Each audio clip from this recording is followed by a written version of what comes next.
Audio Jungle. Falyuballighu syahid minkumul ghaib. Kata Nabi, ini saya udah nyampein ya. Halaqad ballagt. Itu Nabi Muhammad ucapkan waktu haji wada. Waktu Nabi Muhammad tuh jelang-jelang mau meninggal, khutbah terakhir Nabi Muhammad, Nabi menyampaikan pesan-pesan yang sangat banyak, diakhiri dengan ucapan halaqad ballagt. Kata Nabi Muhammad, diulang-ulang, halaqad ballagt. Sudah kan saya nyampein? Saya udah nyampein kan nih ya, negesin gitu, mas sahabat, saya udah nyampein ya, ini amanatnya Allah berupa ilmu nih udah saya sampein. Para sahabat bilang, bala ya Rasulullah. Habis itu Nabi Muhammad bilang, falyuballighu syahid minkumul ghaib.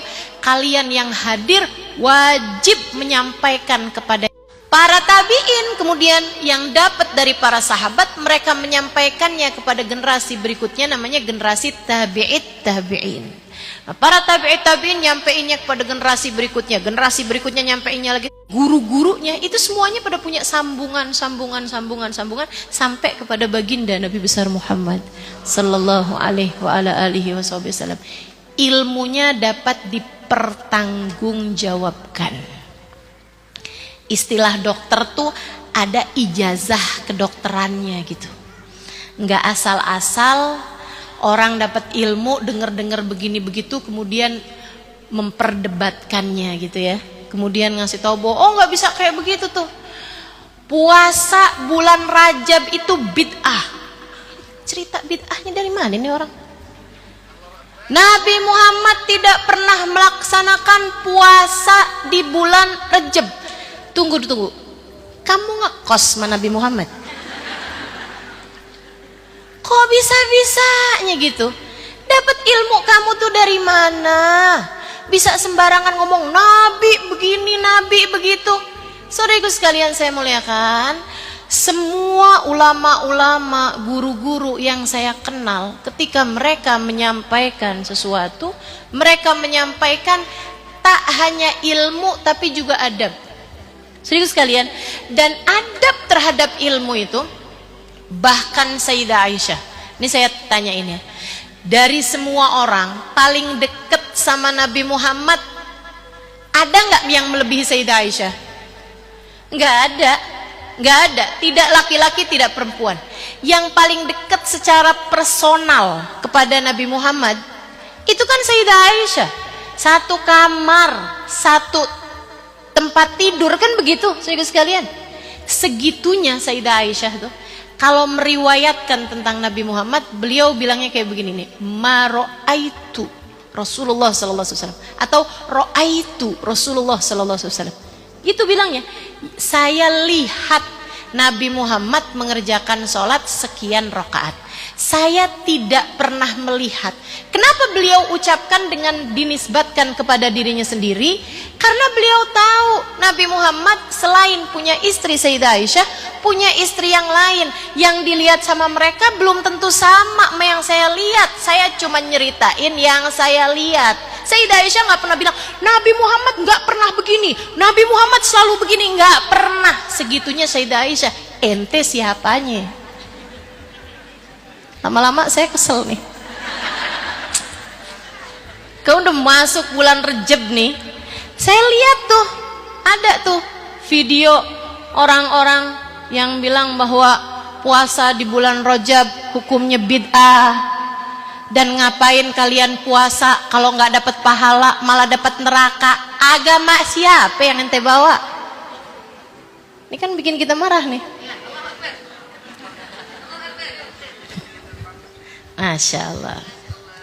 Saudara sekalian, bulan Rajab itu termasuk Ashhuril Hurum, bulan-bulan mulia.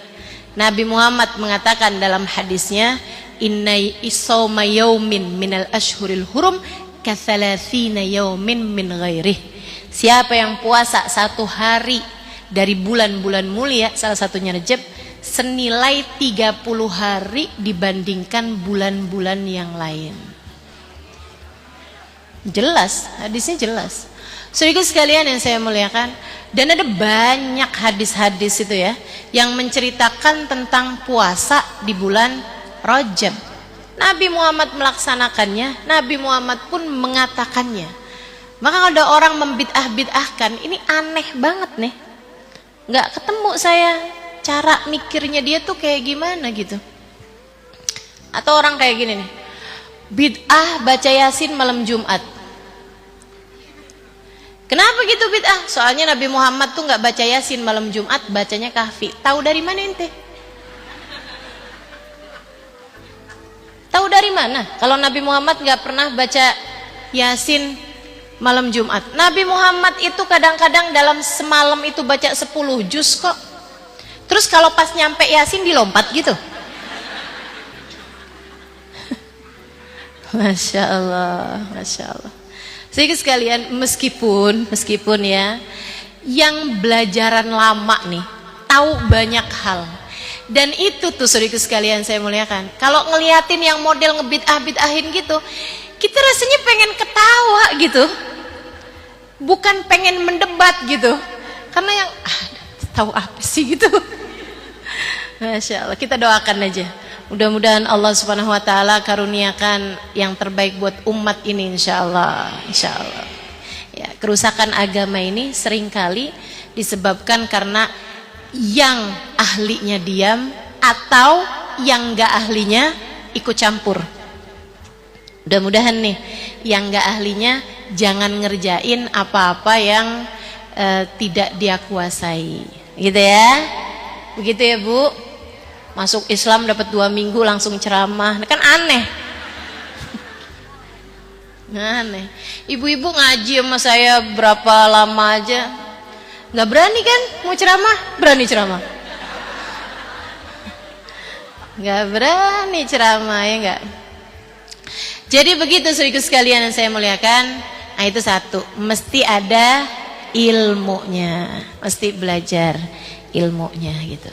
Ustazah taunya dari mana? Ya tanya, cari tahu gitu terhadap siapa yang mengajarkan. Itu ambil dari siapa yang bicara, kemudian ikutilah jalannya.